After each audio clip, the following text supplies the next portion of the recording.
प्रत्यक्षत्वानं जेव्हा तुकोबाराय भाषा वापरतात तेव्हा चिंतनातून आलेलं स्तवन आहे. विठ्ठला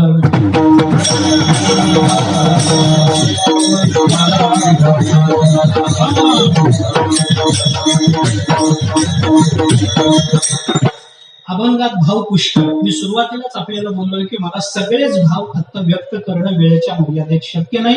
एक आणि दुसरं, तुकाराम महाराजांचा अभंग म्हणजे समुद्र असतो आणि आपण म्हणजे त्याच्या काठावर पोहणारे जीव असतो. आपल्याला आतपर्यंत जाता येत नाही. मानवी बुद्धीची ती ताकद नाही, हे लक्षात घ्या. माझी ती ताकद नाहीये की तुकोबारायांच्या प्रत्येक भावाला मी स्पर्श करू शकेन. साधी गोष्ट आहे मला. तुकोबारायांचं बोलणं हे अनुभवातून आलंय आणि आपलं बोलणं सामान्य अभ्यासातून आलंय.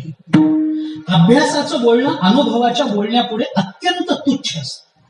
अभ्यासाच्या बोलण्याला अनुभवापुढे अर्थ नसतो. याच्याकरता मी सगळ्याच तुकोबारायांच्या अभंगात प्रकट झालेल्या भावांना कदाचित म्हणजे नक्कीच स्पर्श करू शकणार नाही. परंतु जे काही एक दोन भाव मला बोलायचे तेवढं बोलून मी संपवतो. तुकोबाराय या अभंगामध्ये संतांच्या दर्शनातून वर्णन करतात. आता चिंतनातून आलेल्या वर्णनापेक्षा दर्शनातून आलेलं वर्णन हे वेदांताच्या आणि तत्वभूमिकेच्या दृष्टीने जर बघितलं तर थोडस जास्त श्रेयस्कर आहे. का श्रेयस्कर आहे त्याचं कारण सांगतो.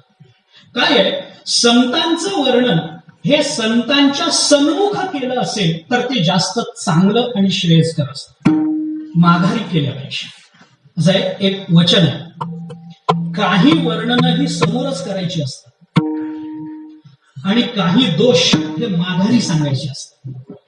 पण ते कुणाचे, या बाबतीत शास्त्राचा नियम असा आहे, प्रत्यक्षे गुरुवस्तुत्या परोक्षे मित्र बांधव कर्मांते दासभृत्याश्च नैव पुत्र तथा स्त्रिया. असं मी आपल्याला सांगतो थोडस. गुरुचं वर्णन हे त्यांच्या समोर करावं. प्रत्यक्ष गुरुवस्तुत्या, गुरूंची स्तुती समोर करावी.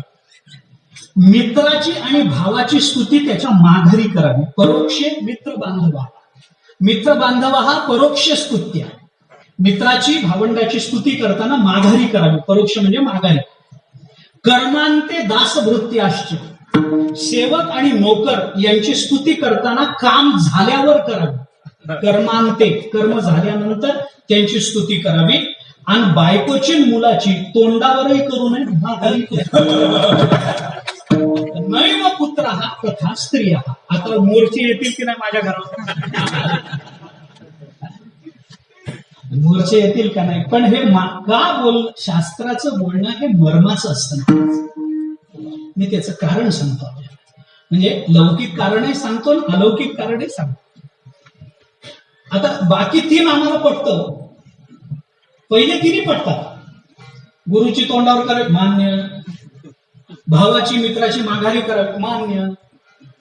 कारण का, संतांची स्तुती तोंडावर का करा. ज्ञानोबाराय आपल्या गुरूंचं जे महिमान अनेक अध्यायाच्या नमनातून करतात ते सगळं निवृत्तीनाथ महाराजांना समोर बसवून चाललंय की नाही. निवृत्तीनाथ महाराज समोर बसलेले आणि ज्ञानोबाराय त्यांच्या समोर ज्ञानेश्वरी सांगतात. जय जय ओ शुद्धे उदारे प्रसिद्धे अनवरत, आता सगळी स्तुती आपण पाहतो. नमो विशद बोध विदग्धा विद्याविंद प्रबोधा पराप्रमेय प्रमदा विलासिया नमो संसार तम सागरा.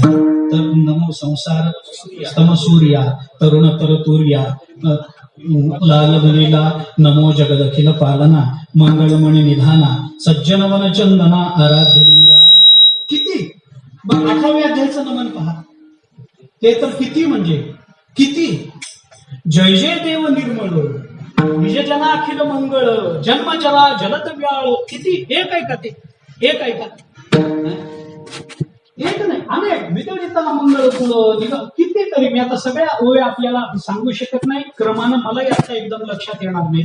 पण अनेक अध्यायाच्या सुरुवातीला किंवा 16व्या अध्यायाचं नमन बघा. मावळवीत विश्वाभास नवलोदयला चंद्रवंश अद्वयाब्जिनी विकासो बंधुवाता जो अविद्या राती रुसुनिया गे ज्ञान चांदण्या जो सुदिन करी ज्ञानिया स्वबोधाचा जेणे विवळतीये सवळे लाहोने आत्मज्ञानाचे डोळे देहाहंती जी अविसाळे जीव पक्षी लिंगदेह कमळाचा पोटी वेचतयाची भ्रमराचा बंदीमोक्ष जयाचा उदयला होय.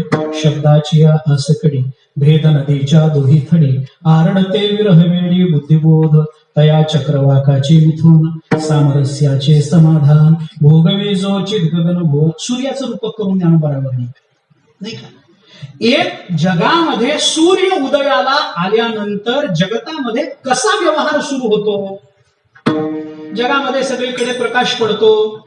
जे काही प्रवास करणारे लोक असतात ते रात्री थांबलेले असतात, ते उजाडलं की आपल्या मार्गाने पुढे निघतात. जे पक्षी रात्रभर एकमेकांच्या विरहामध्ये वेगवेगळे झालेले असतात ते चक्रवात पक्ष्यांसारखे पक्षी सकाळ झाली की बरोबर एकत्र येतात. किती हे सगळं जे सूर्याच्या उदयानं होणारं लौकिक परिणाम जगावरचे हे जसे जगामध्ये दिसतात तसं सद्गुरु रूपी सूर्य उदयाला आला की तेच अलौकिकतेनं साधकाच्या जीवनामध्ये कसे प्रतीत होतात. ज्ञानोबा 16व्या अध्यायाच्या सुरुवातीला बोलतात. मी कशाकरिता बोलतो हे सगळं बोलताना निवृत्तीनाथ महाराज समोर आहेत. प्रत्यक्ष गुरु वस्तुत्या असं चाललंय. परोक्ष मित्र बांधवा मित्राचं भावाचं कौतुक करताना माघारी करा, कारण पुढे केलं की शेफारून जायची भीती असते. अभिमानानं बिघडण्याची भीती असते. माझा मित्र फार चांगला केव्हाही मदतीला येतो, ऐन वेळेला येत नाही. कशाला स्तुती करायची. काम माघारी करा ना. माझा भाऊ फार चांगला माघारी म्हणा. बर काम झाल्यावर सेवकाची स्तुती करा. काम व्हायच्या तू फार चांगला आहेस, तू उत्तम पद्धतीने करू शकतोस म्हणलं की तो बिघडवतोच. आणि बायकोची मुलाची स्तुती समोरही नको माघारी नको. असं का केलं असं सांगू का. कारण शास्त्राला सुद्धा माहिती आहे की तुम्ही तुमच्या बायकोचं कितीही वर्णन केलं तरी त्या वर्णनात ती बसत नाही अशी अनिर्वचनीय आहे.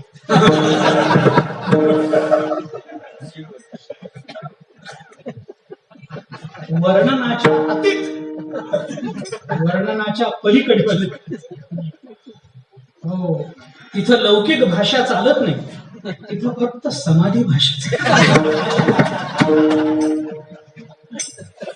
कारण भाषा चुकली की तिथं समाधीच आहे. ती समाधीच नाही, ते दुसरं काहीच करत नाही. म्हणून आता हे झालं एक हसायचं कारण. हसलात आपण, झालं गोष्ट खरी. शास्त्र दृष्टीने जर विचार केला तर पती आणि पत्नी, पुत्र आणि पिता या दोघांचा शास्त्राने अभेद म्हटलाय. शास्त्रामध्ये पती पत्नी हे जोड शब्द जे येतात ते एकवाची येतात. आपण कुठेही पहा, मला आता उदाहरण देत बसायचं नाही. पती पत्नी यांचा अभेद मानला. आत्मा वै पुत्र नामासी, पुत्र आणि पिता यांचा अभेद मानलाय. पुत्र आपला आत्मा असतो असं म्हटलं. शास्त्र विचार करतं पत्नीचा आणि पुत्राचा जर काही किंवा पुत्राची आणि पत्नीची स्तुती जर आपण केली, त्यांचं जर कौतुक केलं तर परिणाम काय.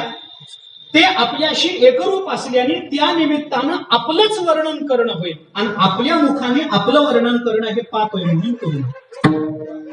कुणाच्या समोरही आपलं वर्णन, आपल्या मुखाने आपलं वर्णन केलं तर पाप लागत नाही का. मी कित्येक वेळेला गोष्ट सांगत असतो महाभारताची, कित्येक वेळेला सांगतो. आता सांगून शकतो की महाभारतामध्ये कथा आहे महाराज. ते काय झालं, धर्मराज युधिष्ठिर युद्धामध्ये बाहेर पडले. युद्ध करता करता अचानक कर्ण समोर आला आणि कर्णाचं धर्मराज युधिष्ठिराचं युद्ध सुरू झालं. महाभारतात कथा आहे. युद्ध सुरू झाल्यानंतर आता कर्ण जरी काही असला, तो भले यांचाच भाऊ असेल पण शत्रू पक्षात गेला असेल, काही का असेल ना, चांगला असेल वाईट असेल, मला त्याचं कौतुक करायचे नाही, निंदा तर केली तर करीनच, परंतु त्या कर्णाचं काही कौतुक नाही. पण काही जरी असलं तरी धर्मराज युधिष्ठिरापेक्षा धनुर्विद्येमध्ये निपुण होता, पुढे होता. त्याने त्या धर्मराज युधिष्ठिराला नको जीव करून टाकलं आपल्या बाणाने. सांध्यामध्ये बाण मारले, बोटाच्या फटीमध्ये. ते कोणते बाण मारले महाभारतात वर्णन आहे. बारीक बारीक बाण मारले महाराज. त्याला सांधे असे हलवता येईना, ताट करून बसला. त्याला हात आखडायचा म्हणजे हात आखडता येईना धर्मराजाला, चिकनगुनिया झाल्यासारखं. तर काही करता येईना, गप्प बसला. शेवटी पळून यावं लागलं. रणांगणातून पळून आला. पळून आल्यानंतर लाज वाटायला लागली जीवाची आणि मनामध्ये असा विचार आला की आपले 4 भाऊ, एकापेक्षा एक योद्धे चांगले, ते असताना मला पळून यावं लागलं, हा अपमान झाला. त्यांनी लगेच सगळ्या भावंडांना बोलवून घेतलं. भीम आला, अर्जुन, नकुल, सहदेव सगळे. अर्जुन आल्याबरोबर भगवानही आले. सगळे आले. काय झालं दादा, काय झालं, काय झालं, कशा करता बोलवलं? आम्ही युद्ध करत होतो, थांबवून आलो. बसले सगळे. बसल्यावर धर्मराजाने सुरू केलं. लाजा वाटत नाहीत तुम्हाला? मी संकटात अडकलो, मला मदत करायची सोडून देऊन तुम्ही दुसरीकडे युद्ध करत बसला. काय तुमच्या मनात हेतू काय? काय हेतू असायचा? भीमाने अर्जुनाने सांगितलं, दादा तू संकटात सापडलास, आम्हाला कळलं तर पाहिजे. आम्ही युद्ध करण्यामध्येच गुंतलो होतो. आम्ही काय तिथं एकमेकांशी गप्पा मारत बसलो नव्हतो, कुणाचं कीर्तन ऐकत बसलो नव्हतो. आम्ही कामातच होतो, आम्ही युद्ध करत होतो. आम्हाला कळणार कसं? बरं आम्हाला कळलं असतं तर आम्ही तुझ्या मदतीकरता आलो असतो. आम्हाला कळलं नाही. नाही नाही, तुमचं काहीतरी वेगळंच दिसतंय. युद्धामध्ये मला मदत न करता माझा काटा काढायचा आणि राज्य चौघातच वाटून घ्यायचं. आता संकटात पडलेला मनुष्य जो दुर्बुद्धीनं विचार करतो तसा विचार कधीही मनुष्य पुन्हा करत नसतो. त्याने सांगितलं, दादा असं काही नाही. असं अर्जुन म्हणाला, दादा विचार करा, अहो असं का होईल? तुम्ही आमचे श्रेष्ठ आहात, ज्येष्ठ आहात. आम्ही तुमच्या आधिपत्याखाली तर आमचं युद्ध चालू आहे. अर्जुन बोलायला उभा राहिल्यानंतर धर्मराज युधिष्ठिराची एकदम मस्तकातच गेली आहे. कारण अर्जुना तू तर बोलूच नकोस. एरवी गप्पा मारतोस, मी असं करीन आणि तसं करीन. काय चाललंय रे तुझं? या माझं गांडीव धनुष्य असन तसन, गाडी लाव तुझ्या गांडीव धनुष्यात, गाडी लाव. हे ऐकल्याबरोबर अर्जुन असा चिडला, त्यांनी तलवारच बाहेर काढली. तलवार बाहेर काढली. भगवान मध्ये पडले. भगवान म्हणाले, अर्जुन काय करतोस? तलवार कशा करता? अर्जुन म्हणाला, देवा मध्ये पडू नका, आमचं भावात चाललंय, तुम्ही मध्ये पडू नका. अरे भगवान म्हणाले, काही करा, मी मध्ये पडत नाही, मला काय करायचंय. पण हे कशा करता? अंगावर का चाललायस तलवार घेऊन?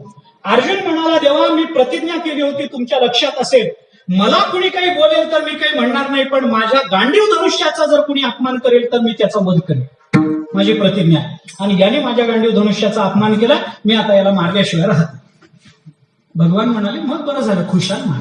मला काय करायचं? मरा. मला काय करायचं? मार, बिलकुल मार. पण तुझी प्रतिज्ञा पूर्णतेला जावी म्हणून जर तू धर्मराजाला मारणार असशील तर मी तुला एक मधला मार्ग सांगू काय? मधला मार्ग म्हणजे तुझी प्रतिज्ञाही पूर्ण होईल आणि धर्मराज युधिष्ठिर जिवंतही राहील, असा काही मधला मार्ग सांगितला तर? अर्जुन म्हणाला, देवा हा असा मधला मार्ग तुम्हाला माहितीये? भगवान म्हणाले, सगळे मधले मार्ग फक्त मलाच माहिती, तू चिंताच करू नकोस. काय मधला मार्ग? भगवान म्हणाले, अर्जुना नियम असा आहे की आपल्यापेक्षा अधिकारानं आणि वयानं मोठं असणाऱ्यांना जर मारायची वेळ आली तर प्रत्यक्ष शस्त्रानं मारण्याची गरज नसते. आपल्यापेक्षा मोठ्या माणसाचा आरे जारे करून अपमान केला की त्याला मारल्याच पाप लागत असतं. भगवंताचे शब्द आहेत, त्वम इति उक्तो हि निहतो गुरुर भवती भारत. त्वम इति उक्तो, तू असं म्हणून जर तू त्याला काही बोललास की तो त्याचा अपमानच झाला, आणि अपमान झाला म्हणजे त्याच्या वधाचंच पातक तुला लागेल. म्हणून आपल्यापेक्षा मोठ्या माणसांना आरे जारे करायचं नसतं. आताची मुलं सगळी वडिलांना अरे बाबा म्हणतात, काय होत असेल देव जाणे. कशा करता? मोठे भाऊ, मोठी व्यक्ती, आदराची व्यक्ती कोणी असेल तर अहो म्हणणं हे केव्हा श्रेयस्कर असतं. अरे म्हटलंस की तू त्याचा अपमान झाला असं समज. अपमान झाला म्हणजे त्याला मरणच आलं. तू अरे जारे करून त्याची निंदा केलीस की तुझंही काम झालं, तोही जिवंत राहील. मधला मार्ग बरा आहे. अर्जुन म्हणाला, मग करू? बिलकुल कर. अर्जुनाने तलवार बाजूला ठेवली. धर्मराज युधिष्ठिरासमोर गेला आणि त्याला म्हणाला, काय लाज वाटत नाही का रे तुला? लाज वाटत नाही? जुगार दूध खेळतो ते खेळतोस, आम्हाला डावाला लावतोस. अरे बायकोला डावाला लावताना लाज कशी वाटली नाही तुला? त्याच्यापेक्षा तू त्याच वेळेला मेला असतास तर आम्हाला बरं वाटलं असतं. आता अर्जुनाचं किती दिवसाचं साठलं होतं, त्यानंही सगळं काढलं जुनं. त्याला आरे जारे करून शिव्या दिल्या, त्याची लाज काढली, त्याचा अपमान केला. अर्जुन शांत झाला. भगवान म्हणाले, अर्जुन संपलं. एवढ्याच येतात शिव्या, एवढ्याच येतात. अर्जुना बघ, काय द्यायचं असेल तर आत्ताच देऊन घे. काही संधी पुन्हा पुन्हा येत नसतात, देऊन घे शिव्या. अर्जुन म्हणाला, नाही देवा, झालं आता निघायचं. संपला प्रश्न, संपला. अर्जुनाने पुन्हा तलवार काढली. भगवान म्हणाले आता काय झालंय? अर्जुन म्हणाला देवा माझी दुसरी एक प्रतिज्ञा होती की जो माझ्या मोठ्या भावाचा अपमान करेल त्याचा वध केल्याशिवाय राहणार. आता माझ्या मोठ्या भावाचा अपमान केला वध केल्याशिवाय राहणार नाही. मग आता यांचा अपमान मीच केला, मग ही तलवार माझ्याच मानेवर चालून घेतो, मरतो. भगवान म्हणाले बरं झालं मर, मलाही सारथ्य कर्म करून कंटाळाच आला, मर तिकडे. मर म्हटल्यावर अर्जुन म्हटलं तेव्हा काही मधला काही एखादा मधला मार्ग असेल तर तेव्हा सांगा. भगवान म्हणाले आपले पाहिजे तुला, अहो म्हणे तेव्हा सांगा ना काय करू, मधला मार्ग काय? भगवान म्हणाले अर्जुना ज्या वेळेला आपल्याला मारायचं असतं त्यावेळेला आपल्या मानेवर तलवार चालवायची नसते, आपल्या तोंडानं आपली स्तुती केली की आत्महत्येच पाप लागत असतं. विठ्ठला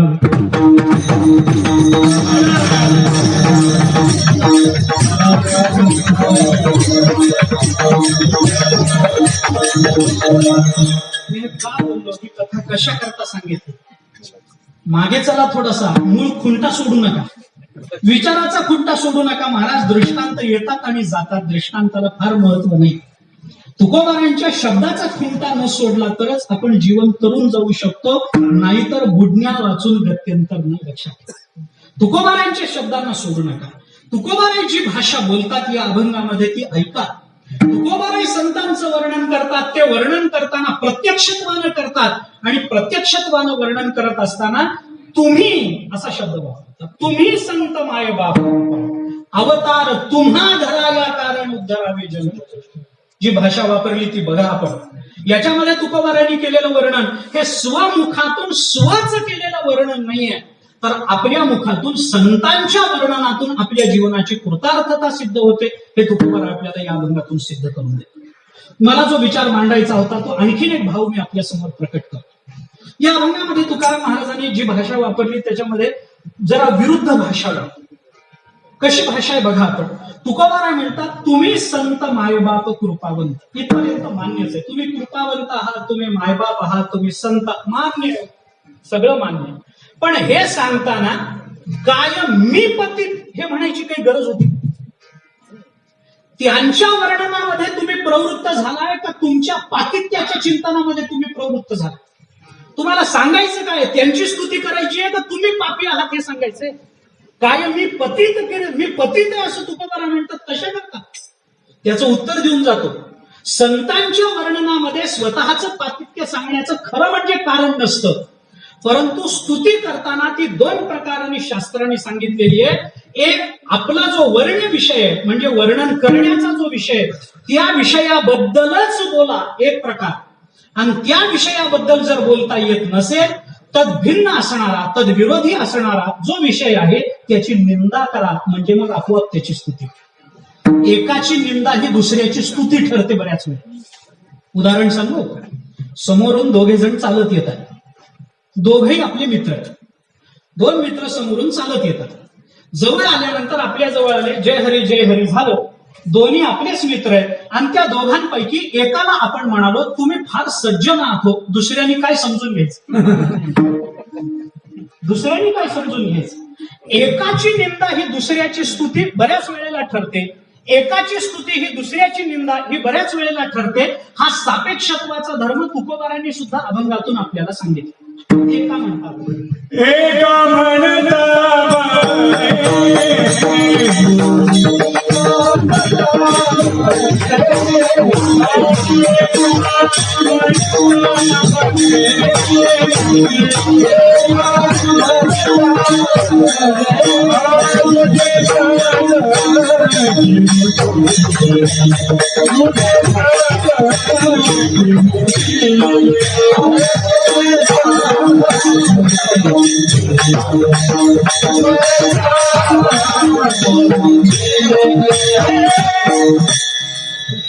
तुकोबाराय म्हणतात एकाला चांगलं म्हणलं की दुसरं आपोआप वाईट ठरतो, एकाला वाईट म्हटलं की पहिला आपोआप चांगला ठरतो. म्हणून स्तुती करताना काही वेळेला स्तुत्य विषयाच्याच संबंधानं बोलणं एक, आणि काही वेळेला तुलनेनं सांगणं. कारण काही वेळेला जो स्तुत्य विषय असतो तो ऐकणाऱ्याच्या विचाराच्या कक्षेच्या पलीकडचा असतो, कळत नाही. मग त्याला काय करावं? त्याला फक्त कुणाची तरी तुलना करून सांगावं, म्हणजे पटकन कळतं. तुलनेनं सांगितलेलं जगाला पटकन कळतं. हा वक्तृत्वाचा नियम तुकोबारायांना माहिती आहे. ऐका, मी आपल्याला उदाहरणाने बोलतो. तुलनेनं सांगितलं की जास्त पटतं, जास्त चांगलं वाटतं. उदाहरणार्थ सांगतो, उद्या संक्रांत आहे. बायकोने पुरणाची पोळी केली, पुरणपोळी केली. नवऱ्याला आवडत होती. गरम गरम गरम गरम पुरणपोळी, तव्यावरची तूप सोडलेली, अतिशय खरपूस भाजलेली. आता याच्या वर्णनात वेळ घालवायचं मला काही कारण नाही, खरं म्हणून उत्तम अशी पुरणाची पोळी तव्यावरची, गरम गरम खरपूस अशा तुपाच्या वाफा येतात, पान सगळं सजलेलं आहे. आणि बायकोनी गरम गरम गरम गरम पुरणाची पोळी नवऱ्याच्या पानात वाढली.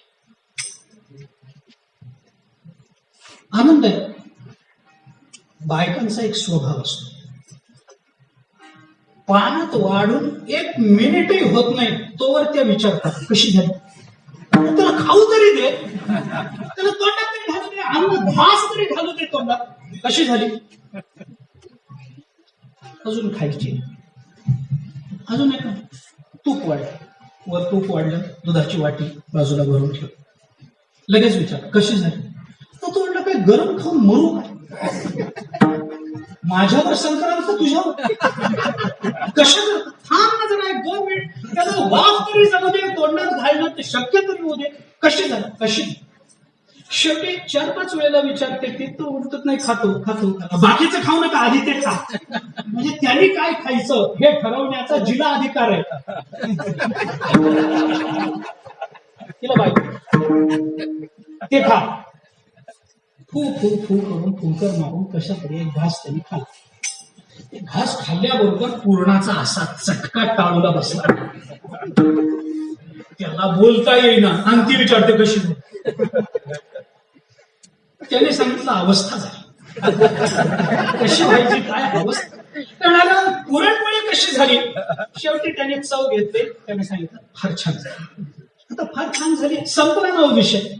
संपत नसतो, तुमची लग्न झाली असतील तर संपत नसतो का. ते म्हणते, तो म्हणाला छान झाली. नीट सांगा ना. खरंच छान झाली, नीट बघा, सुंदर झाली. हट्टा काय करता नेहमी, म्हणजे हिला माहितीये कशी झाली ते, पण ती त्याच्या तोंडातून काढायचं. नीट सांगा कशी झाली. पण खरंच छान झाली, खरंच चांगली झाली, खरंच मी अशी पोळी खाल्ली. आतापर्यंत अनेक वेळेला तू पुरणपोळी केली आहेस, मी अनेक ठिकाणी खाल्ली, पण अशी खरंच मी खाल्ली, खरंच चांगली झाली. नाही, तुम्ही माझी थट्टा करता, खरं सांगा, नीट सांगा. आता वर्णन विषय आहे पुरणपोळी, त्याचं शक्यतो सगळं वर्णन यांनी करून झालंय, पण तिला समाधान वाटायला तयार नाही, ती मानायला तयार नाही. शेवटी सगळं झालं, ती म्हणाली अजून एक घ्या, पण कशी झाली सांग. तिने 4 पोळ्या वाढल्या त्याच्या पानात, बघा खा कशी झाली. आणि 5वी पोळी खाऊन झाल्यावर त्याच्या लक्षात आलं आपलं चुकलंय. म्हणजे आता त्यावेळी नाही, आपलं चुकलं. काय चुकलं, आपण वर्णनाची पद्धत बदलली. तर कीर्तनाला गेलेला होता, माहिती होतं, तर त्याला कळलं की आपली वर्णनाची पद्धत चुकली. त्या म्हणाला हा आता सांगतो तुला. 5 पोळ्या खाल्ल्यावर तिने विचारलं आता सांगा कशी झाली. तो म्हणाला अशी पुरणपोळी माझ्या आईला सुद्धा जमत नाही. ती म्हणली हा, मला म्हणतात वर्ण. मी का बोललो, वर्ण विषयाचं किती चिंतन तुम्ही करा, जर ऐकणाऱ्याच्या ते पसंतीला पडत नसेल आणि त्याला जर ते पचत आणि पटत नसेल, तर तुलनेनं केलेलं वर्णन जास्त लवकर कळतं.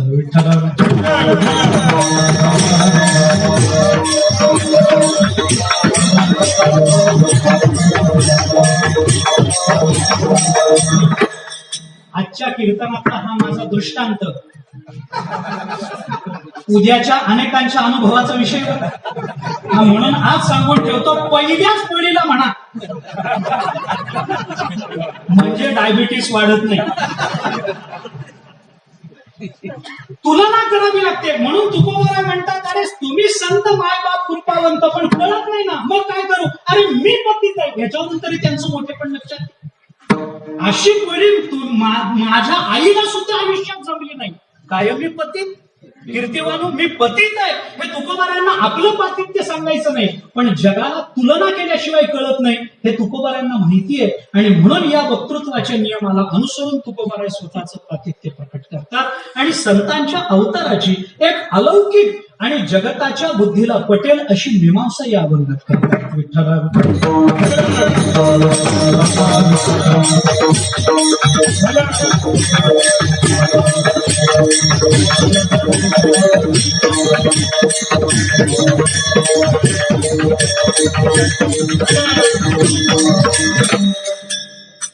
काही वर्णन ही आपल्या वाणीचा विषयच नसतात.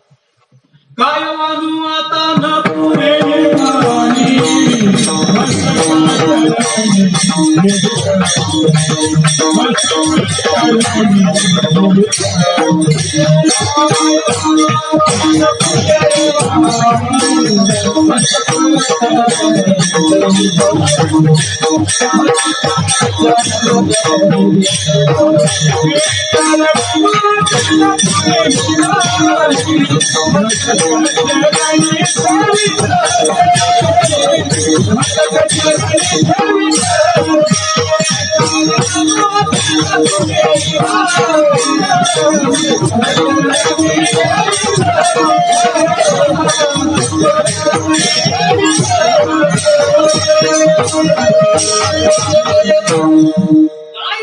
आता न पुरे हे वाणी काय सांगू आता संतांची उपकार काय सांगू काय वाणू. अरे हा वर्णनाचा विषयच नाही महाराज. आमची वाणी तिथं पुरेच पडत नाही. आम्ही किती प्रयत्न केले तरी पुढे पडत नाही. ऐका, तुकोबारायांनी केलेल्या चिंतनाला अनेक कंगोर आहेत महाराज, अनेक कंगोर. वेदांतामध्ये वारकरी संप्रदायाच्या तत्वविचारामध्ये 5 गोष्टींना अनिर्वचनीय म्हटलं. आता हे विस्ताराचा विषय आहे, पण मी गंमत म्हणून आपल्याला कानावर असू देत सांगून जातो. 5 गोष्टी वर्णनाच्या पलीकडच्या म्हणून सांगितल्या. विठ्ठला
वेदांतामध्ये वारकरी तत्वज्ञानामध्ये 5 गोष्टींना अनिर्वचनीय म्हटलं.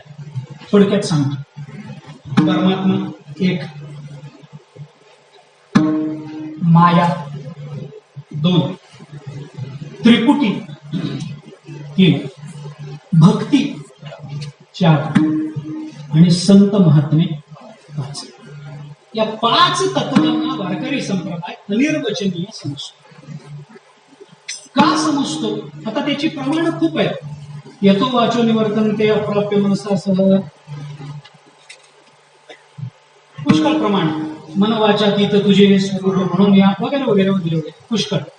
परमात्मा आपल्या इंद्रियांच्या पलीकडचा आहे म्हणून अनिर्वचनीय. त्याला अवांग मनस गोचर असं म्हणतात. वांग मनस अगोचर, अवांग मनस गोचर. वाणी आणि मनाला अगोचर म्हणजे न कळणारा, म्हणून परमात्मा हा अनिर्वचनीय मानला गेला. दुसरी माया अनिर्वचनीय मानल्या गेली. आचार्यांनी विवेक चूडामणीमध्ये तसं म्हटलंय. माया ही अनिर्वचनीय मानल्या गेली. प्रमाण जर द्यायचं झालं तर प्रमाण देऊन जातो आपल्याला.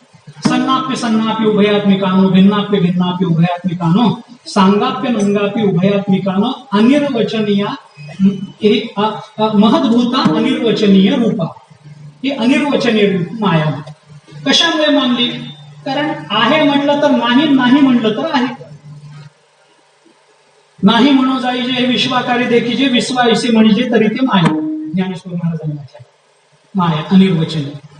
त्रिपुटी अनिर्वचनीय मान. का मानली? अनिर्वचनीयतेचं एक लक्षण असं आहे महाराज, अनिर्वचनीय पदार्थाबद्दल विचारलेल्या कोणत्याही प्रश्नाचं उत्तर एकच आलं तर तो पदार्थ अनिर्वचनीय असतो असं समजलं. मी लक्षण सांगत बसत नाही. उदाहरण देतो, ज्ञानोबाराने दिले. एका ओळीमध्ये ज्ञानोबाराने उदाहरण दिलं, मोठं गमतीचं उदाहरण. ज्ञानोबारा असं म्हणतात, असं झालं म्हणे एके दिवशी की इतकी थंडी पडली, इतकी थंडीला काय वाजली? थंडीला थंडी वाजल्यामुळे थंडी कशी पडली? दुसरं उत्तरच नाही ना महाराज. म्हणून अनिर्वचन, म्हणून अनिर्वचन. काय झालं, ते शाळा तपासायला जातात होते की बालवाडीचा वर्ग. मुलं बसली, लहान मुलांना काय विचारणार? एकाला काय जोड, तुझं नाव काय? वडिलांचं नाव काय? आडनाव काय? अमुक. आता बालवाडीतल्या मुलाला काय विचारायचं? त्याने विचारलं कुठं राहतो? कुठं राहतो? त्यांनी सांगितलं ते पिंपळाचं झाड आहे ना त्याच्यासमोर. पिंपळाचं झाड आहे ना त्याच्यासमोर. आता तो बाहेर गावून आलेला, याला पिंपळाचं झाड काय माहिती असतं? पण लहान पोराला तेवढाच पत्ता माहिती असतो. तो कुठे राहतो? पिंपळाचं झाड आहे ना त्याच्यासमोर. तो म्हणाला पिंपळाचं झाड कुठे आहे? तो म्हणाला माझं घर आहे ना त्याच्यासमोर. माझं घर आहे ना त्याच्याबरोबर. कळलं अरे तसं नाही, हे पिंपळाचं झाड आणि तुझं घर हे दोन्ही कुठे आहे? कळलं एकमेकाच्या बरोबर समोर. याला म्हणतात त्रिपुटी, म्हणून ती अनिर्वचन.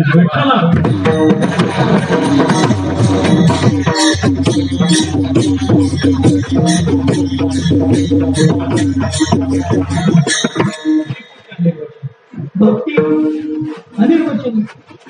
गुणरहितम, कामनारहितम. सूत्र बघा नारद महर्षींचं भक्ती सूत्र. अनिर्वचनीयम. भक्ती अनिर्वचनीय. आणि 5वे सांगितले संत महात्मा. संत अनिर्वचनीय आहेत महाराज. संतांची कितीही स्तुती करा, आपल्याला पटत, आपल्याला ते झेपत नाही, आपल्याला पचत नाही. आपण बोलू मी एरवी, ऐका, एरवी कितीही मोठ्या सभा गाजवणारे, कितीही मोठे वक्ते असू द्या, शब्द प्रभू असू द्या, पण संतांच्या वर्णनाच्या वेळ आली की सगळे शब्द दरिद्री होतात. ऐका, भले मोठे असतील पण संतांच्या वर्णनापुढे सगळे शब्द दरिद्री आहेत महाराज. ज्ञानोबा म्हणतात आम्हाला सुचत नाही त्यांच्या समोर बोलायचं, त्यांच्याबद्दल बोलायचं. अरे संतांबद्दल आम्ही काय बोलावं? आम्ही काही बोलू शकत नाही. उगयाची माथा ठेवीचे चरणी हेची भले. 10व्या अध्यायाचं नमन पहा. 14व्या अध्यायाच्या नमनाचा शेवट आहे बघा. विठ्ठला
तुकोबारा या अभंगामधून संतांची स्तुती करतात, त्यांच्या अवताराचं रहस्य सांगतात. कशा करता अवताराला संत महात्मे आले. तुकोबारा म्हणतात, अवतार तुम्हा धराया कारण उद्धरावे जन जड जीव मिळविले सुख भक्तिभाव धर्म कुळाचार नाम विठोबाचे.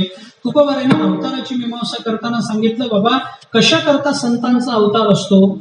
उद्धरावे जन जड जीव, जनाचा जीवाचा जडाचा उद्धार करण्याकरता संत महात्मे अवतारात. तुम्ही कोणत्याही संतांचं चरित्र बघावं, हे तुकोबारांनी सांगितलेलं जे वर्म आहे ते सर्व संतांच्या चरित्रामध्ये आपल्याला दिसून येतं. सर्व संतांच्या चरित्रात मी आपल्याला उभी एक ज्ञानोबारांचं चरित्र जर बघितलं तर एका वाक्यात सांगतो.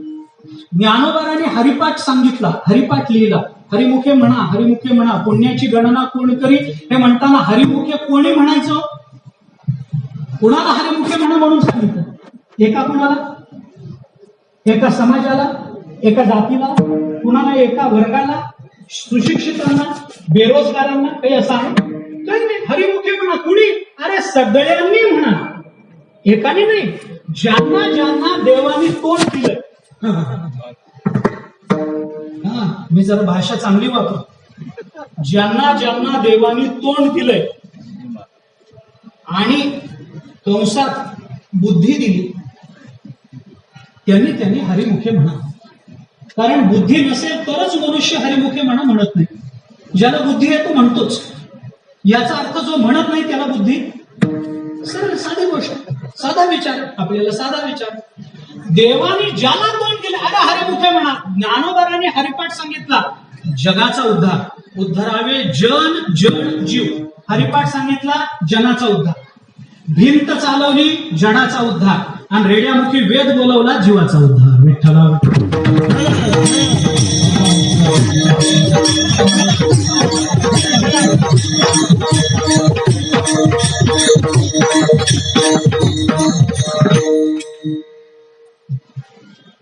बरं, एवढं संतांनी केलं असं नाही. वाढविले सुख,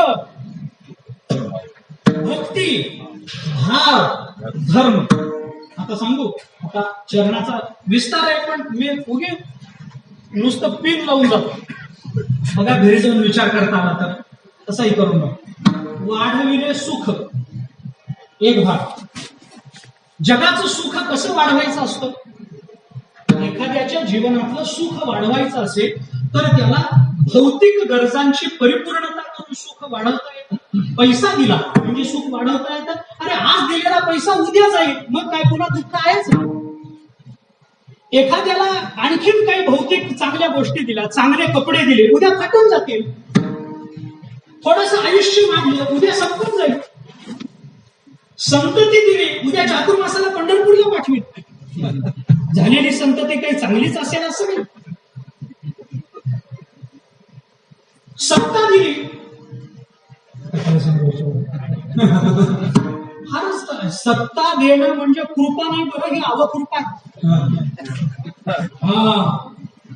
काय सांगू आता, मी बोलत नाही, हा बोलण्याचा विषय नाही माझा. महाराज आमचे आजोबा असं म्हणत असत. एक मनुष्य आला आणि त्यांनी सांगितलं, महाराज निवडून आलो, मंत्री झालो. महाराज म्हणाले, बरं झालं, पपईचं झाड लागलं.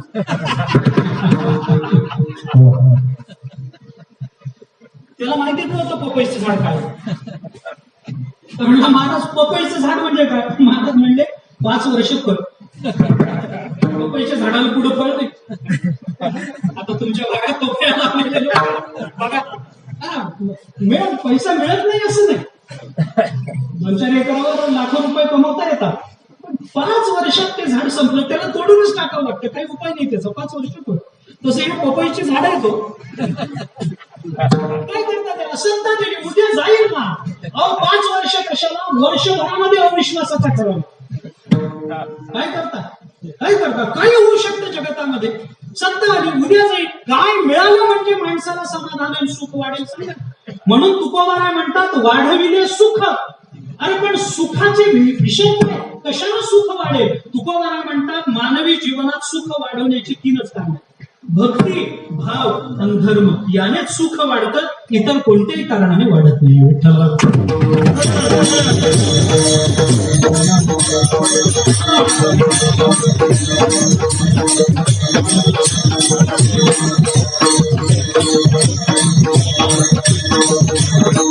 याचा विस्तार होत नाही. किंवा वाढविले सुख, भक्ती, भाव, धर्म. सुख वाढविले, भक्ती वाढविली, भाव वाढविला, धर्म वाढवला. हे संतांनी त्यांच्या जीवन कार्याचा एक म्हणून आपल्या समोर मांडले. जीवन कार्याचं स्वरूप म्हणून आपल्या समोर मांडले. लक्षात ठेवा, संतांनी काय केलं आमच्या करता? अरे सुख वाढवलं. सुख वाढवलं म्हणजे काय? भक्ती, भाव, धर्म वाढवलं. तुकोबारांनी जेवढा भक्ती धर्म वाढवला तेवढा पुढे तो ज्ञानोबारांच्या काळात भक्ती नव्हती का? होती ना, होती ना. पण तुकोबारांनी विशेष, तुकोबारांची आरती आपण निळोबारांची म्हणतो, त्याचं दुसरं हरिभक्तीचा महिमा विशेष वाढवला. तुकोबारांचं काय ताकद, काय सामर्थ्य असेल विचार करा. हरिभक्तीचा महिमा विशेष वाढला. संसाराच्या नावे घालून या शून्य. पुण्य धर्म वाढवला का नाही? संतांचं काय आहे महाराज? संसाराच्या नावे घालून या शून्य वाढवला. पुढं काय नाही, शब्द काय? संसाराच्या नावे घालून या शून्य वाढता. वाढविला नाही. हा, मला हे म्हणायचं. वाढता ठेवला तुकोबारांनी, वाढवून सोडून दिला नाही. तुकोबारांनी हा धर्म वाढता ठेवला महाराज. जे जे तुकोबारांचं नाव घेतील त्यांच्या अंतःकरणात भक्ती वाढतीच राहील.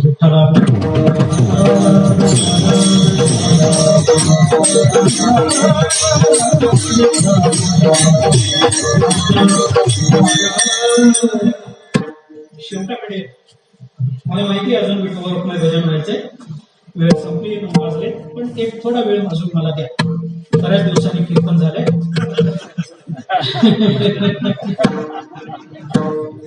बऱ्याच दिवसाचा कडता काढायचा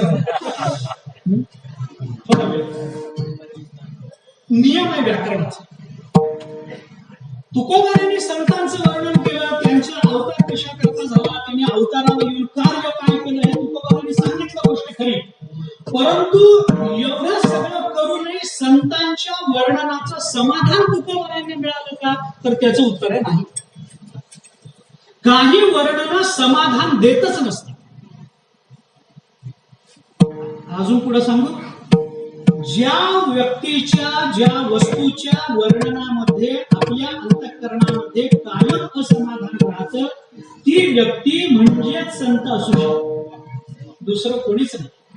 ऐका, काही वर्णनामध्ये असमाधान. मी आपल्याला सांगतो, प्रपंचाचं वर्णन करताना माणसं म्हणतात काय नाही, तृप्तता असली पाहिजे. ज्ञान काय करतं? तृप्त करतं. कर्मयोग काय करतो? अंतःकरण स्वच्छ करून तृप्त करतो. हे सगळं चित्त शुद्ध तरी शत्रू मित्र होती, व्याकरण काकी स्वरूपतया विषते अमृत आगा वगैरे वगैरे मान्य आहे ना सगळं. कोण नाकारत? वेदांत तरी काय नाकारत? योग साधना केली तर योगश्चित्त वृत्ती निरोधा, तृप्ती. पण भक्तीनं तृप्त झाला असा महात्मा दाखव. म्हणून मी सांगतो, जी तृप्त करते ती भक्ती असूच शकत नाही.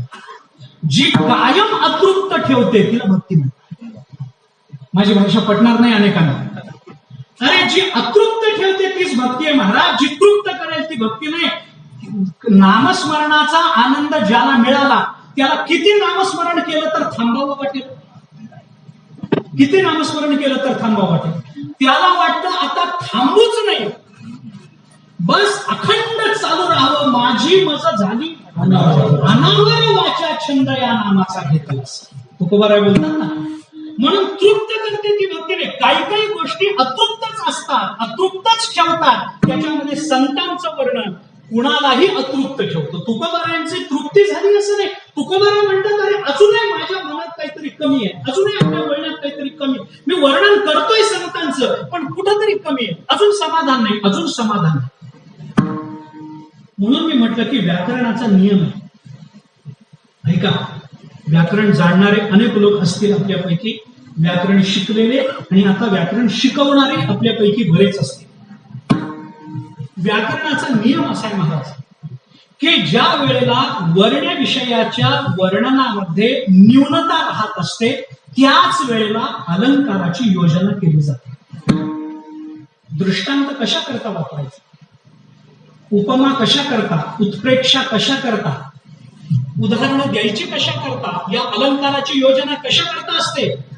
त्याला काहीतरी निमित्त असेल की नाही. वर्णन करताना एखाद्याला हे काही फार सोपं असतं, हे काही फार अवघड आहे अशातला भाग नाही. उपमा उत्प्रेक्षा हे अलंकार म्हणजे काय असतात, काही नाही, थोडे थोडे बदल केले की हे अलंकार निर्माण होतात. मुख चंद्रासारखं आहे म्हटलं की उपमा झाली, मुख जणू चंद्रासारखं आहे म्हटलं की उत्प्रेक्षा झालं. काय आहे त्याच्यामध्ये, उपमान उत्प्रेक्षामध्ये काय असतं. अरे मुख नाही हा तर चंद्रच आहे असं म्हटलं की आपण नव्हती झाली. की काय असतं त्याच्यामध्ये, उभी तिथल्या तिथे बदल केले की अलंकार बदलत असतात. अलंकाराच्या बदलामध्ये काही फार असतं असं नाही. पण ही अलंकाराची योजना कशा करतात. ज्ञानोबा एवढे दृष्टांत का देतात. ज्ञानदेव सांगे दृष्टांताची मात कशा करतात ज्ञानोबांना या दृष्टांताची गरज पडली असेल. सरळ ज्ञानेश्वरी सांगायची ना महाराज, सरळ गीता सांगून मोकळं व्हायचं ना. दृष्टांत कशा करता मूळ सिंचने सहजे शाखा पल्लव संतोषते कशा करता पाहिजे. मुळाला पाणी घातलं की पानापर्यंत पाणी जातं. हा दृष्टांत द्यायचं काय कारण आहे ज्ञानोबारांना. तुकोबारांना काय कारण आहे. तुका म्हणे वत्स धेनुवेची चित्ती तैसे कशा करता, काय गरज पडली तुकोबारांना. व्याकरणाचा नियम आहे महाराज ऐका. वर्ण विषयाच्या वर्णनामध्ये ज्या वेळेला कुठेतरी समाधान निर्माण होत नाही, ज्या वेळे कुठेतरी न्यूनता शिल्लक राहते, त्या वेळेला त्या वर्णनाच्या परिपूर्णते करता म्हणून कोणीही निर्माता हा अलंकाराची योजना करत असतो. तुकोबारा विचार करतात, अरे संतांचं वर्णन आपण एवढं केलं पण आपलं समाधान झालं नाही आणि लोकांनाही या निमित्तानं संत कळाले नाहीत. मग काय करा, अलंकाराची योजना करा. मग संतांकरता अलंकार कोणता वापरायचा, तो चंदनाचा अलंकार तुकोबारांनी शेवटच्या चरणात. तुकामाई गुण चंदनाचे अंगी, तुकामाई गुण चंदनाचे अंगी, तुकामाई गुण चंदनाचे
जय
संत माय बाप कृपावंत कायमी पतित कीर्तिवान अवतार तुम्हा धराया कारण उद्धरावे जन जोड जीव.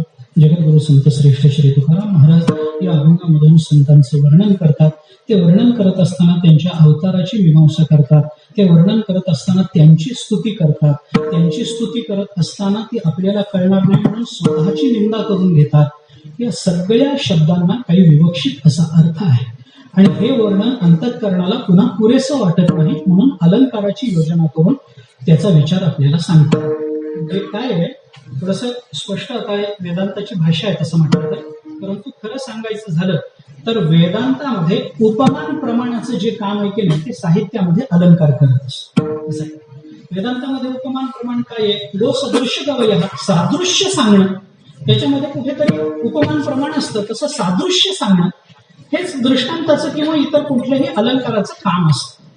अलंकार चमत्कृती पूर्ण केलेली मांडणी हे अलंकाराचं स्वरूप आहे एका अर्थानं जर लक्षात घेतलं तर. असो म्हणून तुकाराम महाराज म्हणतात, तुका म्हणे गुण चंदनाचे अंगी तैसे तुम्ही जगी संतजन. जगामध्ये तुम्ही संतजन कसे आहात? गुण चंदनाच्या अंगी जसे गुण असतात तसे तुम्ही आहात. आता ते कोणत्या अर्थाने लावायचं याचा विचार अर्थदृष्टीने आणि भावदृष्टीने आपल्याला वेगवेगळा करता येईल. संगतीत गेल्यामुळे आपला वास देणं चंदनाचा गुण आहे. स्वतः झिजून दुसऱ्याला सुख देणं हा चंदनाचा गुण आहे. अनेक गुण आहेत. याच्यापैकी इथं कोणता घ्यायचा? तुका म्हणे गुण चंदनाचे अंगी, एकवचनी शब्द वापरला नाही. चंदनाचे अंगी जैसे अनेक गुण तैसे तुम्ही जगी संत जग. जर एक गुण नाही, अनेक गुण चंदनाच्या ठिकाणी आहात. पण त्याच्यामध्ये काही दोष सांगितले, त्या दोषाची इथं व्यावृत्ती करून आपण त्याचा विचार करायचा. आता उलट जर बघायला गेलं तर तुका म्हणे गुण चंदनाचे अंगी असं म्हटलं की अनेक चंदनाच्या बुडाला सर्पाची वस्ती असते. चंदन कुणालाही आपला सुगंध देतो, पण बांबूला वेळूला देऊ शकत नाही. असे काही दोष आहेत. त्या दोषांची व्यावृत्ती व्हावी म्हणून मग तुकोबारा वर वर वर वर येतात. आणि ज्याच्यामध्ये कोणताही दोष नाही, केवळ आणि केवळ दुसऱ्याच्या हिताकरताच आपलं आयुष्य व्यतीत करतात, असं संतांना मायबाप म्हणतात. मायबाप म्हणजे काय? स्वतः करता आई कधी जगत नाही, बाप कधीही स्वतः करता जगत नाही, तो जगतो मुलांकरताच जगत असतो. म्हणून संतांना काय आहे, आपलं वारकरी संत वाङ्मय काढलं तर त्याच्यामध्ये तिघांना मायबाप म्हणलेलं दिसतं. माय आणि बाप हे दोन्ही शब्द, परमात्मा, वेद आणि संत. परमात्म्याला आई म्हणलं, परमात्म्याला बाप म्हणलं. परमात्म्याला वेदाला आई म्हणलं, वेदाला बाप म्हणलं. संतांना आई म्हणलं, संतांना बाप म्हणलं. आता हे प्रमाण द्यायची तर एकेका वाक्यामध्ये नुसते प्रमाण सांगतो मी आपल्याला. परमात्म्याला बाप म्हणलं, पितामहस्य जगतो माता धाता, 14वा अध्याय काढा आपण. गीता बाप म्हणते, बाप म्हणते. या कारणे मी पिता, महत ब्रह्मणी माता, अपत्य पंडू सुता जगडंब, ज्ञानोबरांची भाषा. या कारणे मी पिता. पिता म्हणजे बाप या अर्थाने. काही काही पिते नुसतेच पिते, ते तसे नाही. ते पिता, पिता या शब्दाचा अर्थ आहे बाप. या कारणे मी पिता, मी सगळ्यांचा बाप आहे, एक अर्थ. दुसरं, परमात्म्याला आई म्हणलं, येग येग विठाबाई, माझे पंढरीचे आई, म्हणजे पंढरीनाथाला आई म्हणलं. बाप म्हणलं. आता वेदाकडे बघा, वेदाला आई म्हणलं, वेदाला बाप. अहितापासून काढी ती, हितदेवोनी वाढविती, नाही श्रुती परवती माऊली जगा. वेदाला आई म्हणलं, वेदाला बाप म्हणलं. कुठे? 16व्या अध्यायाच्या शेवटी भगवंताने अर्जुनाला उपदेश करताना म्हटलंय, जो जगी समान सुकृप, हिताहित दाविता दीप, जेणे अमान्य केला बाप वेद जेणे. तर वेदाला बाप म्हटलं. वेद आई झाला, वेद बाप झाला. आता संतांना आई म्हटलं, संतांना बाप म्हटलं. वेदशास्त्र देते ग्वाही, म्हणते ज्ञानाबाई आई. ज्ञानोबरायांना आई म्हणलं आणि ज्ञानोबरायांना बापही म्हटलं. नामा म्हणे आता लोकला दिनकर, बाप ज्ञानेश्वर सांगा. म्हणजे परमात्मा, वेद आणि संत या तिघांना आई बाप असं म्हणताय. तुम्ही संत मायबाप, तुम्ही मायबाप आहात, तुम्ही आई वडील आहात. म्हणजे आम्हाला जन्मालाही घालता आणि आमचं पालन पोषणही करतात. ते पालन पोषण कसं काय त्याचा विस्तार आता करायचं कारण नाही, पण तुकोबाराय संतांच्या बाबतीत ही स्तुती करतात. मला एक शेवटचा मुद्दा मांडायचा, तेवढा मांडतो आणि थांबतो. त्याच्यामध्ये तुकोबारायांनी स्वतःला पतित म्हणून, मी आपल्याला सुरुवातीला हे बोललो आणि पुन्हा एकदा मी हे आपल्या समोर मांडेल की संतांचे शब्द प्रत्येक वेळेला लक्षणेनेच घ्यायचे नसतात, काही वेळेला वाच्यार्थानेही घ्यायचे असतात. जसं मी आता आपल्याला म्हटलं, वेदशास्त्र देती ग्वाही, म्हणते ज्ञानाबाई आई. हे लक्षणेने घ्यायचं का? वेद ज्ञानोबरायांना आई म्हणतो, नाही नाही, अरे वेद ज्ञानोबराय वेदाची प्रत्यक्ष आईच आहे. वाच्यार्थानच घ्या, लक्षणानं लावायचं नाही नुसतं. हो, नावा म्हणे आता लोकांना दिनकर, बाप हे लक्षणानं लावायचं नाही. अरे ज्ञानोबराय आपले बापच आहे, तो प्रत्यक्ष बाप आहे, प्रत्यक्ष आई आहे, असंच घ्यायचं. तसं तुकोबाराय म्हणतात काय मी पतित. तुकोबाराय स्वतःला पतित म्हणून घेतात. बरं, एकदा म्हटलं असतं तर लक्षणानं लावता आलं असतं. नियम आहे संस्कृत व्याकरणाचा की एखाद्या वेळेला एखादा केलेला शब्दप्रयोग अपवादात्मक असतो, पण एक शब्दप्रयोग पुन्हा पुन्हा पुन्हा पुन्हा जर येत असेल तर त्याला अपवादात्मक समजायचं नसतं. तुकोबाराय एकदाच म्हणून घेतात का? काय मी पतित पतित पतित तरी मी त्रिवाचा अनाथ अपराधी पतित आगळ तरी पाया वेगळा.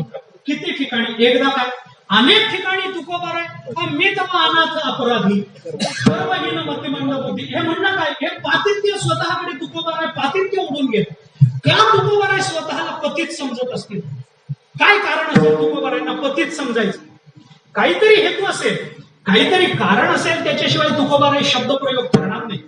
ऐका तुकोबाराय स्वतःला पतित म्हणून घेतात म्हणून आपणही त्यांना पतित म्हणायचं का नाही मी कारण सांगतो की तुकोबारायांच्या अत्यंत नम्रतेतून प्रकट झालेली भाषा अत्यंत नम्र होणं हा परमार्थाचा पाया आहे हे लक्षात घ्या. नम्र होणं हे परमार्थाचं बीज आहे आणि बोलून नम्र होणं हा परमार्थाचा कळस लक्षात घ्या. नम्र होणं फार महत्वाचं नम्र झाला वगैरे वगैरे वगैरे म्हणत येत बसत नम्रता ज्ञानोबा किती नम्र आहे त्यांच्या एवढं मोठं या जगात कोणी नाही पण त्यांच्या एवढं नम्र सुद्धा या जगात कोणी म्हणून मी म्हणतो हा जसा परमार्थाचा पाया आहे नम्रता तसा तो परमार्थाचा कळस आहे. नम्र झाल्याशिवाय परमार्थ सुरू होत नाही आणि परमार्थ कळसाला गेला हे नम्रतेशिवाय कळत नाही. लक्षात घ्या मी काय बोलतो म्हणून नम्र झालं पाहिजे. मी बोलू क्षमा मागून साहेब एक वाक्य बोलतो नम्र झालं पाहिजे. माणसं नम्र होत नाही झाले तर नम्री होतात पण नम्र होत ही मोठी अडचण आहे. नम्री होणं महत्वाचं नाही नम्र होणं महत्वाचं आहे. नम्री तर कोणी होईल त्याला काय हातात तर सध्या चलतीच आहे त्याला काय करतात पण नम्र होणं महत्वाचं. तुकोबारांची अत्यंतिक नम्रतेतून ही भाषा आहे. त्या नम्रतेच्या भावाचे कंगोरे मी आपल्याला सांगतो आणि माझी सेवा पूर्ण करतो.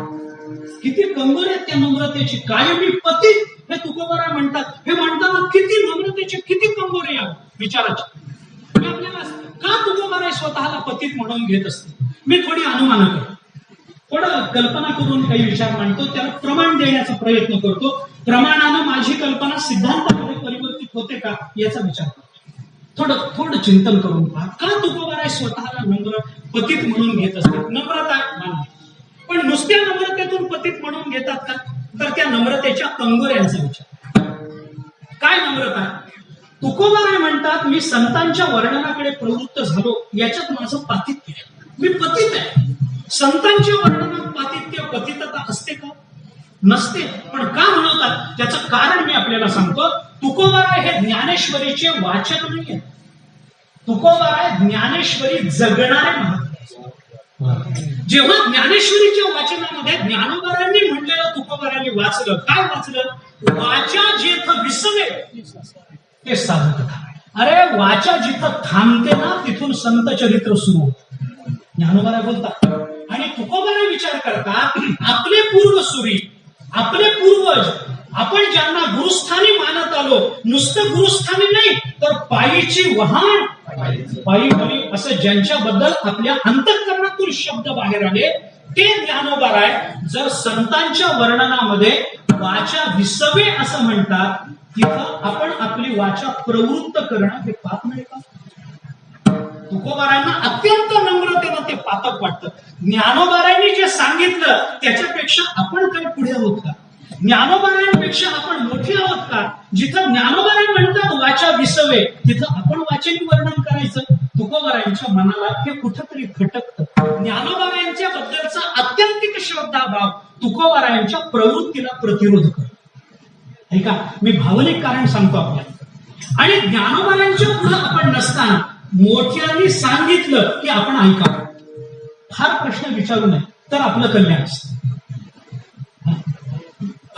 जनाबाईंनी असं म्हटलंय वाचावी ज्ञानेश्वरी. जनाबाई म्हणतात की नाही वाचावी ज्ञानेश्वरी डोळा पहावी पंढरी. आता ज्ञानेश्वरी वाचावी जनाबाईंनी सांगितलं. एकाने मला विचारलं ते जनाबाई म्हणतात ज्ञानेश्वरी वाचावी का वाचावी. मी त्याला म्हटलं जनाबाई म्हणतात म्हणून तू का डोकं चालवतोय बाबा तुझं. त्याने सांगितलंय ना वाचावी वाचावी आपण डोकं चालवायचं.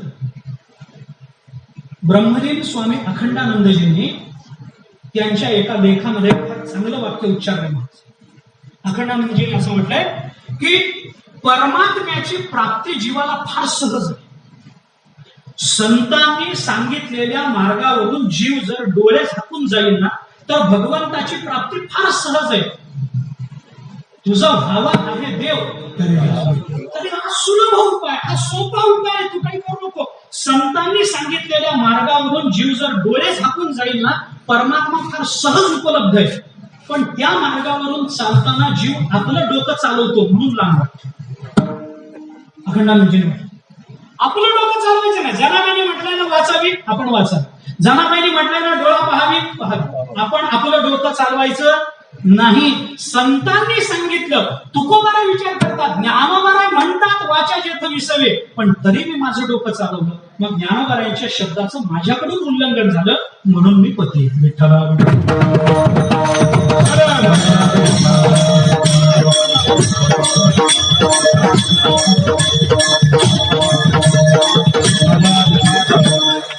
अजून एक कारण तुकोबारायांना का स्वतःला पतित म्हणावं वाटतं, हे भाव कारण आहे. जर काही सगळे संतांच्या बद्दलच्या अत्यंतिक स्नेहातून, अत्यंतिक श्रद्धेतून आणि परिपूर्ण समर्पणातून जी नम्रता प्रकट होते त्या नम्रतेचे भाव मी आपल्या समोर प्रकट करतो किंवा करण्याचा प्रयत्न करतो.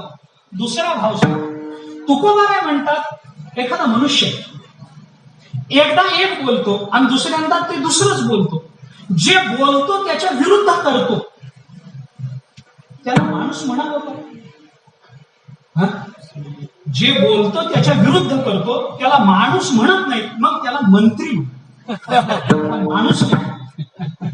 बोलायचं तसं वागायचंच नाही महाराज. संस्कृतात एक वचन आहे, मनसी एकम वचसी एकम कर्मण्य एकम महात्मना, मनसी अन्यत वचसी अन्यत कर्मणी अन्यत दुरात्मा. महात्मा कोण आणि दुरात्मा कोण याची व्याख्या करताना म्हटलंय मनात जे असतं तेच वाचेतून प्रकट होतं, जे वाचेतून प्रकट होतं तेच कृतीतून प्रकट होतं, त्याला महात्मा म्हणतात. मनात असतं वेगळंच, बोलतो दुसरंच आणि करतो चौथंच, त्याला दुरात्मा असं म्हणतात. तुकोबारा विचार करतात अरे हे तर आपल्या मनुष्यत्वाचा अपमान झाला. आपण जे बोलायचं तसं आपण वागायचं नाही. मग पातित्याशिवाय काय पदरात पडणार? काय बोलले तुकोबारा?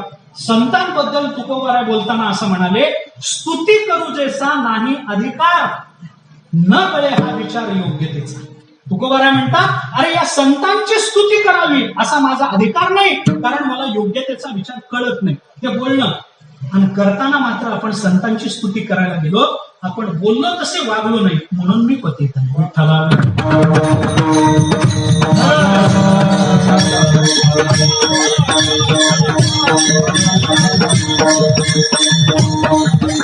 अजून एक कारण सांग, तुकोबारा का स्वतःला कायमी पतित, अरे तुमच्या पतित त्याचा काय संबंध, का स्वतःला पतित म्हणून घेतात?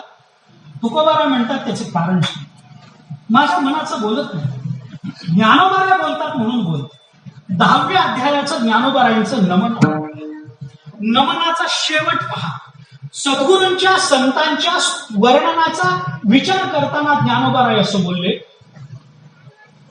चंदनाते कायसे विचर्चावे, अमृताते केवते रांधावे, गगनावरी उभवावे भिडे केवी, ऐसे श्री गुरुचे महिमा, आकळिता के असे साधन, हे जाणून मी या नमन निवांत केले. तरी प्रज्ञेचे मी, प्रज्ञा म्हणजे बुद्धी, तरी प्रज्ञेचे मी आखिलेपणे, श्री गुरु सामर्थ्य रूप करू म्हणे, तरी मोतियासी भिंग देणे तैसे होईल का 15.5 या रजतवणी, तैसी स्तुतीची बोलणी, उगियाची माथा ठेवी जे चरणी, हेच भली. 10व्या अध्यायाचं नमन, त्याचा शेवट बोललो बरं का. ज्ञानोबाराय काय म्हणतात, शेवटची ओवी मला तेवढी सांगायची. शेवटी 15.5 या रजतवणी, 15.5 म्हणजे सोनं. 15.5 शब्दाचा अर्थ आहे शुद्ध सोनं.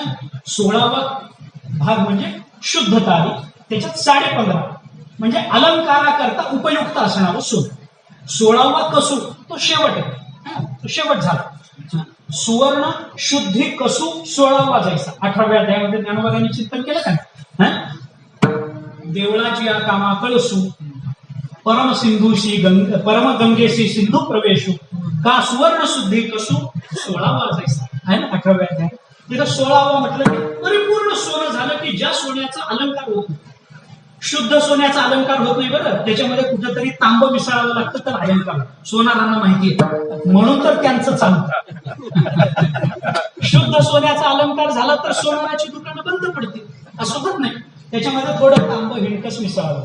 15.5 आहे. 15.5 सोनं म्हणजे जवळजवळ शुद्ध सोनं. आता उदाहरण मी आपल्याला सांगतो. एखादा मनुष्य गरीब मनुष्य काय करतो, त्याला मिरवायचं तर असतं पण जवळ पैसे तर नसतात. तो काय करतो, एखादा चांदीचा अलंकार घेतो. चांदीचा अलंकार घेतो आणि त्याला सोन्याचं पाणी देतो. चांदीच्या अलंकाराला सोन्याचं पाणी दिलं की त्या अलंकाराची किंमत वाढली का कमी झाली? वाढली. बरोबर. चांदीच्या अलंकाराला सोन्याचं पाणी दिलं की अलंकाराची किंमत वाढली. आता दुसरं बोलतो ऐका.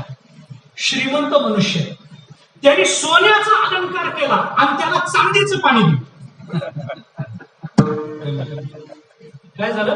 सोन्याच्या अलंकाराला चांदीचं पाणी दिलं. काय झालं? किंमत कमी झाली ना महाराज. अलंकाराचा अपमान झाला की नाही?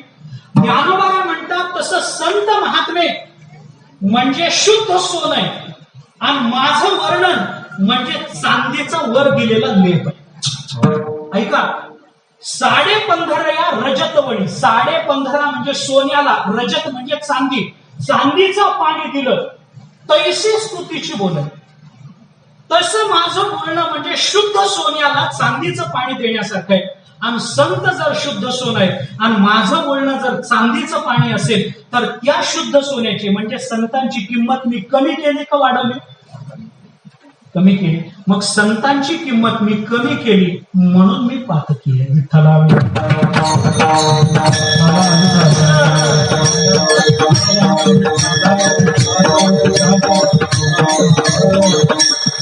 अजून एक कारण सांग. मग रात्रभर चालवतंय मला काय तुकोबारांचे शब्द आहेत. आपण काठावरच पोहतोय, थोडं आत जाऊन गेलो तर रात्र निघून जाते. काय असतं त्याच्यात? थोडं आत जायचं, अजून तर काठावरच आहे आपण.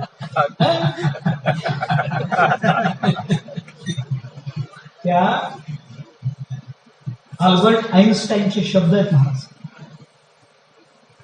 काय सांगतो आता मी तुम्हाला. I am like a child picking up the pebbles on the shore of a large ocean. त्याने असं म्हटलंय, मी अतिशय मोठ्या समुद्राच्या काठावर रंगीत खडे उचलणारा लहान मुलासारखा. ज्ञानाच्या अखंड सागराच्या काठावरचे छोटे छोटे छोटे जे दगड असतात की नाही लहान मुलांना, ज्याचं कौतुक असतं, जायंट ओशन ऑफ नॉलेज असं म्हटलं. अत्यंत मोठ्या समुद्राच्या काठावर हे लहान लहान लहान लहान कण मी रंगीबेरंगी वेचतो. असं कोणी म्हटलंय? आईन्स्टाईन. आपली काय आईन्स्टाईन सारखा एवढा मोठा शास्त्र तो म्हणतो ज्ञानाच्या समुद्राच्या काठावरचे थोडे थोडे दगड मी वेचतो. आपण तर काय म्हणा उगा लांबून बघावं निघून. तुकोबारायांचे शब्द म्हणजे असा समुद्र आहे महाराज. आपण त्याच्या काठावरची उगी रंगीबेरंगी बारीक बारीक खडे वेचतोय आणि त्याच्यातच जीवनाचं कल्याण होत नाही. असं नाही, त्या दगडाने कल्याण होतं पण थोडं आत जाऊ तर कळेल की ही खोली काय. अजून एक कारण सांगतो. तुकोबाराय स्वतःला पतित म्हणून घेतात. एक शेवटचं कारण सांगतो का म्हणून घेतात. कालिदासाचं वचन आहे. कालिदासाने असं म्हटलंय, महिमानम यत् उत्कीर्त्य तव संह्रियते वचः. कालिदासाचं वचन सांगतो. कालिदास असं म्हणतात, महिमानम यत् उत्कीर्त्य तव संह्रियते वचः श्रमेण तद शक्त्यावा न गुणानाम इयत्तया. सांगतो, संतांबद्दल बोलताना कालिदास असं म्हणतात की महिमानम तद उत्कीर्त्य, तुमच्या स्वरूपाचं तुमच्या जीवनाचं वर्णन करणं, महिमान गाणं हे मला फार अशक्य आहे. तव संह्रियते, तुमच्याबद्दल बोलणं हे मी गप्प बसावं लागतं. शेवटी मला मी काहीच बोलू शकत नाही, मी शांत बसतो. कशामुळे? श्रमेण तद शक्त्यावा, श्रमेण तद अशक्त्यावा न गुणानाम इयत्तया. संतांबद्दल बोलताना आपल्याला गप्प बसावं लागतं. ते कशा करता? बोलून त्यांचे गुण संपले म्हणून नाही, त्या गुणांचं वर्णन करता करता आपली वाचा थकते. त्यांच्या गुण न गुणांना इयत्ता, या गुणांची इयत्ता झाली म्हणून त्यांचं वर्णन न करता बसायचं नाही. मग आपली वाचा थकते, आपलं आयुष्य संपतं आणि म्हणून नाईला जाणं मरावं, नाहीतर त्यांचं वर्णन किती करता आलं असतं. आता मला थोडंसं बोलायचंय ते एवढंच आहे, आपल्या या जन्मातल्या इंद्रियांना जी अशक्तता येते त्याचं कारण काय? आता थोडं बोलतो. कर्मशास्त्रात कर्म विपाकाच्या सिद्धांतानुसार या जन्मातली आपली इंद्रिय लवकर थकतात, कारण पूर्व जन्मात आपलं पाप तिथं आडवं आलेलं असतं. पूर्व जन्मातलं पाप जर आपल्या इंद्रियांना शिथिलता देत असेल तर तुकोबाराय म्हणतात, संतांचं वर्णन करताना मला गप्प बसावं लागतं, कारण माझी वाणी थकते म्हणून. मग वाणी का थकली? कायमी कारण ते कुठलं तरी माझं पाप आडवं आलं आणि माझी वाणीला त्यांनी गप्प बसवलं. नाहीतर माझी वाणी संतांचं वर्णन करताना कधी थकायची नाही, पण तरी सुद्धा मला गप्प बसावं लागतं. आणि त्या कारणानं तुकोबाराय अत्यंत नम्रतेनं संतांच्या समोर आपल्या अंतःकरणात असलेल्या अत्यंतिक श्रद्धेनं जी नम्रता प्रकट झाली, त्या नम्रतेने स्वतःला पतित म्हणून घेतात. एक सुभाषित आहे, परैप्रोक्ता गुणायस्य निर्गुणोपि गुणी भवेत, इंद्रोपि लघुतां याती स्वयं प्रख्यापितैर्गुणै. असं एक सुभाषित. सुभाषितकाराने असं म्हटलंय की आपल्या जवळ कोणतेही गुण नसू दे, परैप्रोक्ता दुसऱ्यांचं वर्णन करत राहा, कोणतेही गुण आपल्या जवळ नसू दे, निव्वळ निर्गुण निराकार तसा का असे ना, पण आपण एवढं करावं की आपण नेहमी दुसऱ्याचं कौतुक करत राहा. त्याच्यामुळे काय होतं, आपल्याजवळ कोणताही गुण नसला तरी चार चौघात मध्ये बोलताना लोक एवढंच म्हणतात की काही असू दे पण लोकांबद्दल चांगलं बोलतो, हा गुण तरी आपल्याला. परैप्रोक्ता गुणी असं निर्गुण अपि गुणी भवति, तो निर्गुणी असला तरी गुणी होईल. पण इंद्रोपि लघुतां याती स्वयं प्रख्यापितैर्गुणै, पण स्वतःच वर्णन जर करत असलो तर इंद्र झाला तरी तो सुद्धा लहान, असं करू नये. म्हणून तुकोबाराय म्हणतात, ठीक आहे माझ्याकडे लहानपण असेल, पण म्हणून संतांचं वर्णन करताना मी शांत बसू शकत नाही.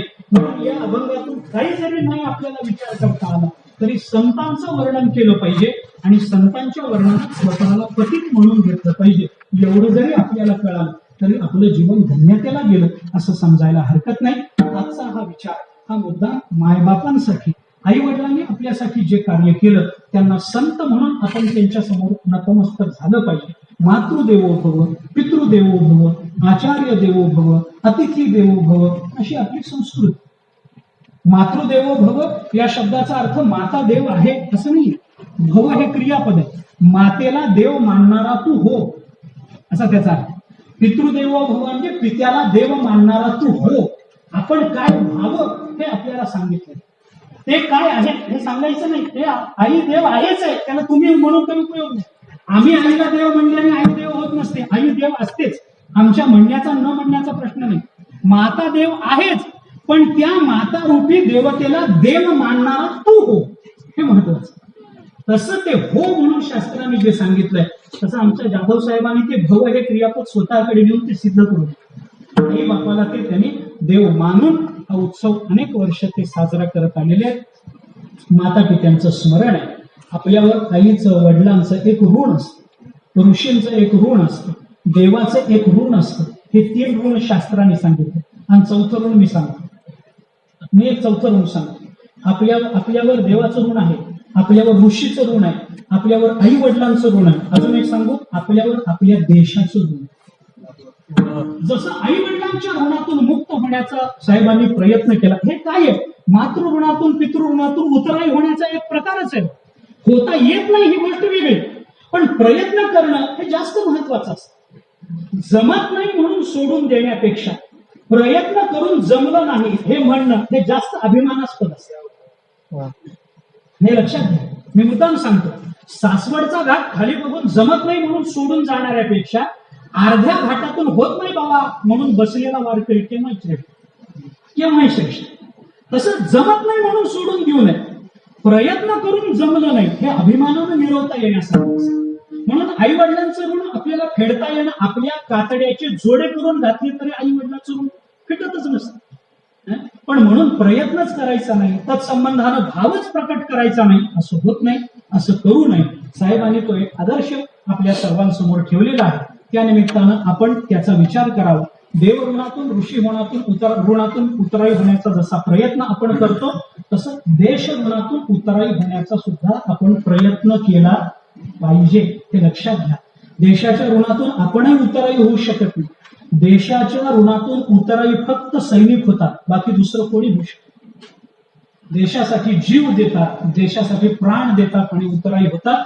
आपण काही करू शकत नाही. मग आपण प्रयत्नच करायचा नाही का? करायचा नाही. काय प्रयत्न करायचा? आपण आपला टॅक्स भरायचा. उतराई होण्याचा प्रयत्नच आहे. महाराज लोकांनाही सांगतो मी.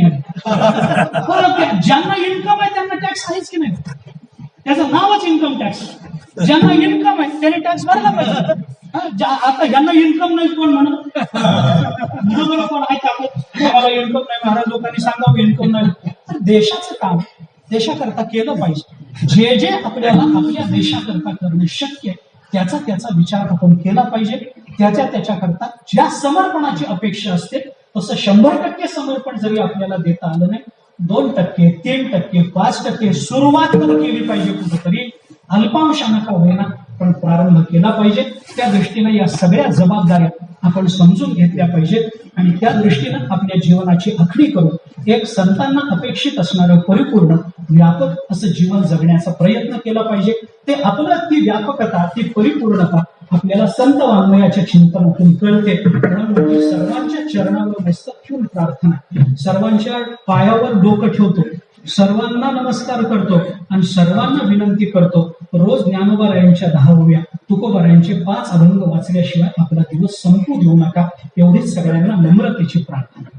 एक 10 ओव्या तो ज्ञानोबारायांची, 5 अभंग. काही वेळ लागत नाही महाराज, 10 मिनिटं द्या, फक्त 10 मिनिटं द्या. 10 मिनिटांपेक्षा जास्त मागत नाही मी आपल्याकडे. जास्तीत जास्त 15 मिनिटं. उरलेले 23 तास आणि 45 मिनिटं तुमच्या माझ्या. एक 15 मिनिटं संत वाङ्मयाच्या चिंतना करता द्या. बरं, हे दुसऱ्याकरता चाललं नाही, आपल्याकरताच चाललं. आपल्याकरताच. ह्याच्याने दुसरं कोणाला काही मिळणार नाही. आपल्यालाच समाधान, आपल्यालाच सुख आहे, आपल्यालाच धर्म वाढणार आहे, आपलाच भाव वाढणार, आपलीच भक्ती वाढणार. हे लक्षात घ्या आणि त्या दृष्टीने थोडासा विचार करून संत वाङ्मयाकडे प्रवृत्त व्हा. विशेषतः तरुण मंडळींना नम्र निवेदन, संत वाङ्मयाच्या विचाराच्या अधिष्ठानावर आपल्या देशाची, आपल्या धर्माची